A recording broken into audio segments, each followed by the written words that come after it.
La rencontre Martineau du Trizac. Ah, ça regarde mal. Ça regarde mal. Il commente l'actualité dans le calme et la sérénité. Arrête de te plaindre, arrête de chialer. D'une génération de flambous, de mollassons. Des propos sérieux et réfléchis. Tu me niaises-tu? Ben oui. Brut de bouche. La sagesse en bouteille. Monsieur Martineau, bonjour. Vous allez bien? Oui, ben, David Payne, qu'on a tous connu, il était pour le Parti québécois à une époque, tu sais, qui a passé 3 ans en Afghanistan. Là, t'essayes de rapporter le quotidien, tu sais, l'horreur des talibans, des mariages forcés, là, tu sais, les lois qui imposent aux femmes et aux filles, puis le silence. Ce qui se passe en Afghanistan, c'est pire que ce qui se passe en Afrique du Sud. C'est pire. C'est un apartheid, là. Et en Afrique du Sud, veut dire les pays occidentaux, grâce à Brian Mulroney, on se souvient qu'il a mené ce combat-là, mais les pays occidentaux, à un moment donné, ont fait pression en disant « c'est inacceptable ». Donc, traiter les Noirs en sous-citoyens, c'est inacceptable, avec raison, mais traiter les femmes comme ça. Et il va falloir que les gens se rendent compte que pour te rendre jusqu'à la situation qui se passe en Afghanistan, c'est un escalier. Eux autres sont en haut de l'escalier où les femmes n'ont même plus le droit de parler en public. Mais la première marche de l'escalier en bas, c'est le voile. Il y a un lien. Il y a un lien. Non, il y a une différence. Il y a une différence. Non, ben oui. Il y a un lien. La première marche, c'est le voile. La deuxième marche, c'est la baya. La troisième marche, c'est la burqa. La quatrième marche, il y a un lien. Mais jamais aux hommes. Ben non. Jamais aux hommes. Pas de contrainte aux hommes. Hein? Jamais. Aux femmes, aux petites filles. Ça, je lisais là, Isabelle Haché, je crois, dans la presse, qui disait c'est épouvantable ce qui se passe en Afghanistan, puis bravo. Plus il y a de textes qui dénoncent ce qui se passe, c'est correct.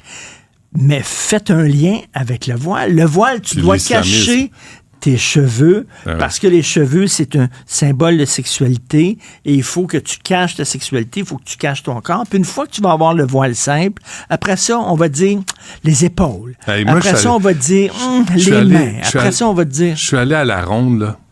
À la Ronde, à Montréal, là, des petites filles voilées, là. Des petites filles à la Ronde. Là, je prends sur moi, là. Tu sais, j'ai vu une burqa à la Ronde, à Montréal. Là, tu dis, vraiment... Le père en gougoune. Oui, le bonhomme est en Marcel puis en gougoune. Mais les petites filles voilées, puis on tolère ça au Québec. Les petites filles voilées, ça veut dire que là, on sexualise ton corps, alors que personne, à part les obsédés sexuels religieux, moi, je regarde une petite fille, là. Il n'y a rien de sexuel. C'est une forme de maltraitance. Oui, pour moi, c'est une forme de maltraitance. Parce que c'est pour des raisons religieuses. There you go. Voilà. Je te rappelle, on va passer à d'autres sujets, là. Ce que le puissant Marc Garneau, qui était ministre des Affaires étrangères du Canada au mois d'août 2021, avait dit, j'ai dit à David Payne, il est encore trop tôt pour dire si le Canada va reconnaître le gouvernement des talibans. Ça dépendrait de la façon dont ils se comporteront. Mais faut-tu ne pas savoir ce qui se passe, ne pas être au courant? On a cru à un moment donné en Occident qu'on pouvait dealer avec les talibans parce qu'ils avaient changé. Ben oui. Ils avaient changé. C'était plus les mêmes talibans. C'est plus, tu sais, c'était les vieux talibans. Ils étaient intolérants.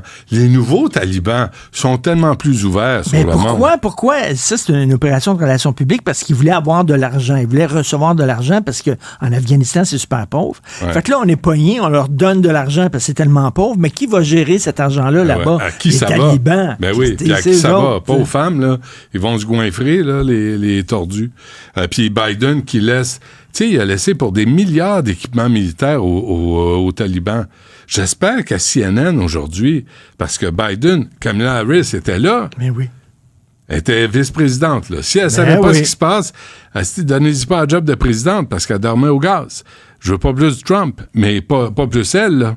Te souviens-tu, au Québec, il y avait une petite fille, elle avait des cours de musique, parce qu'à l'école, il y avait des cours de musique, puis les parents étaient allés voir la prof en disant, on veut pas que notre fille écoute de la musique parce que c'est contre notre religion. Les talibans interdisent la musique. Ouais. C'est contre notre religion. Ben, tabarnouche! ils ont mis comme des écouteurs sur la tête qui bloquaient le son en disant, plutôt que dire, hey, mettre des écouteurs plutôt que dire aux parents, hey, ici, on est au Québec. Ça va faire. On n'est pas à Kaboul, on est au Québec. Ici, on écoute de la musique. Ils ont dit, OK, c'est correct, c'est votre religion. Mais là, cette petite fille-là est écartée du groupe. Elle est ostracisée. Fait que là, cette petite fille-là, parce que les parents, c'est des crinqués religieux, mais là, la petite fille, elle ne peut pas vivre avec le reste. On est lâche. Quelle est ta relation avec le vouvoiement? Les jeunes caquistes veulent rétablir le vouvoiement dans les classes avec les profs. Toi, est-ce que tu vouvoyais ou vouvoies encore, s'ils sont vivants, tes beaux-parents, par exemple? Non. Moi non plus. Non. Moi, j'ai vouvoie, excuse-moi. Je tutoie pas. Oui. Je tutoie pas. Non, mais c'est parce que j'ai le même âge. mais le vouvoiement... Moi, je sais pas, les chums de mes filles qui me disent « Hey, Richard, tu... Ben moi, tant que j'ai pas donné la permission, tu vas me vouvoyer. Ouais. Ici, tout le monde me vouvoie dans l'équipe. Cybèle, Jean-François, il a mon âge. Il est vieux comme moi. Là. Jean-Philippe, il me vouvoie. Anne-André, j'aimerais ça que tu me vouvoies d'ailleurs. Ben oui, avec plaisir. Parfait, merci. À un moment donné, Sophie, tutoyais ma mère, puis je dis j'aime pas trop ça. Mais ça dépend. Moi, tes parents, je vous vois. Comment ça, tu tutoies ma mère? Ça dépend du lien que tu développes. Puis elle a trouvé ça weird que je dise ça. Voyons donc. T'es vieux jeu. Mais dans les classes, la CAQ, ce que veut faire la relève de la CAQ, c'est aussi donner des moyens aux profs et aux directions d'école de faire des suivis avec les cas problèmes. Tu sais, parce que là, aujourd'hui, ils font de bacon, puis la norme, c'est que les profs prennent tous les autres étudiants, les retirent pour que l'enfant fasse le bacon. Là, peut-être qu'il faudrait prendre l'enfant qui fait le bacon, l'envoyer à la TES, là, technicienne en éducation spécialisée, puis dire, là, vas-y, parce que les autres, les TES, là, ils vont lui donner les bonbons, ils vont dire, oh oui, on te comprend, ils les prennent par la main. Tu sais, il y a personne qui dit, hey, t'es en société, apprends à vivre en société. Si t'as des problèmes, on va les régler avec les parents. OK, on dit aux enfants, mais regarde le genre de parents qu'ils ont. Des gens de plus en plus, on voit ça, j'en parlais avec Jean-Michel Dufault hier, là. Des gens là, qui font là, comme des FaceTime avec leur cellulaire, avec sur haut-parleur, là, au restaurant, dans des sur le bord de la piscine, dans les avions, je sais pas, là, ils sont là, ils parlent, là. Ils s'en foutent totalement que toi t'es là. Moi, le nombre de fois, j'ai dit, pardon monsieur, mais votre conversation ne m'intéresse pas. Ça ne m'intéresse pas. Ou alors, il faut que tu participes à la conversation. Ça les bloque. Qu'est-ce que Patrick Lagacé te répondait? Mais tu sais, les parents sont comme ça, les parents s'en foutent. Fait que leurs enfants sont comme ça. Non, mais le code de vie, savoir-vivre. Et là, ils veulent donner le pouvoir. Regarde, ça va être intéressant. Les gens ne savent pas vivre là, dans les avions. Là, ça n'a pas de bon sens. Au cinéma, moi, j'ai arrêté d'aller au cinéma parce que tout le monde met ses pieds partout, tout le monde parle, tout le monde mange, tout le monde pète pirote.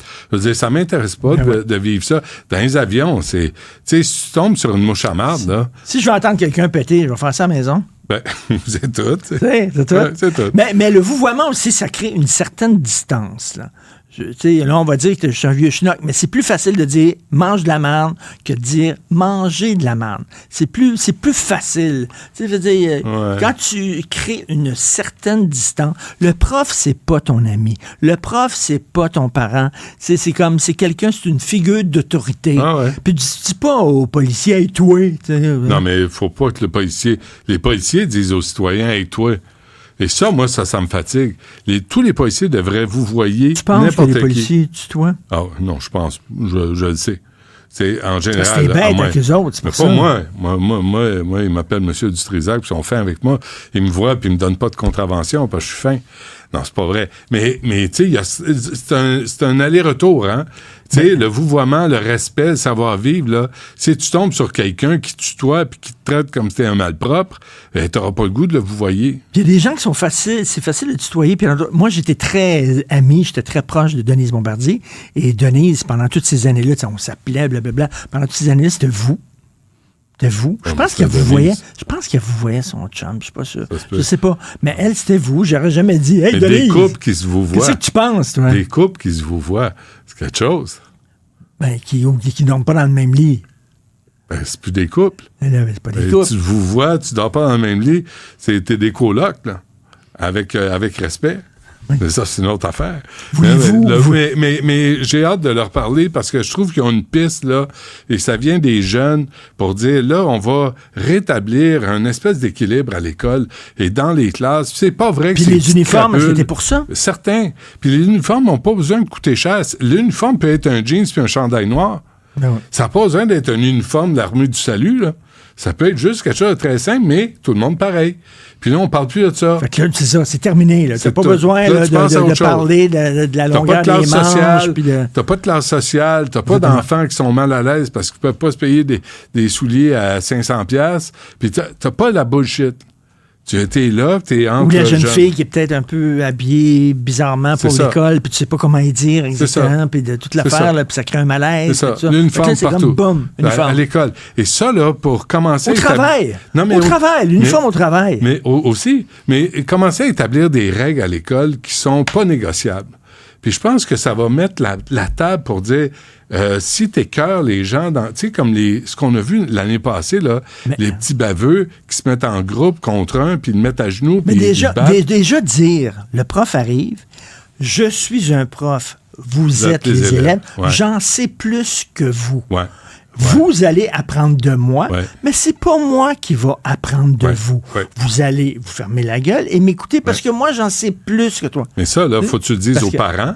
Puis les parents doivent respecter ça. Il faut que tu le dises aux directions d'école. À l'UQAM, le prof arrive avec son cursus, le premier cours, on va lire tel et tel livre, on va apprendre telle et telle chose. Là, les étudiants disent, bon, monsieur le professeur, tu vas sortir dans le corridor. Nous autres, entre nous, on va prendre ton cursus que tu as fabriqué, puis on va dire si c'est correct. Ce livre-là nous demande de lire ce livre-là. Nous autres, on est contre ce livre-là. On sort du cégep, mais on n'aime pas ça. On va te dire comment organiser ton cours. Faut que ça arrête. Faut que ça arrête. La démocratie a des limites. Faut que ça arrête. Puis il y a un prof qui est à la tête, ou une prof, puis c'est elle la boss, c'est lui le boss. Il va falloir que ça arrête. Quand je viens dans votre émission, je vous tutoie. Exactement. Je vous vois plus. Tu devrais me vous voyez. Et quand vous venez dans mon... Non, vous venez jamais. Non, je ne vais pas, je ne suis pas invité. Mais moi, si je ne suis pas invité, je ne me présente pas.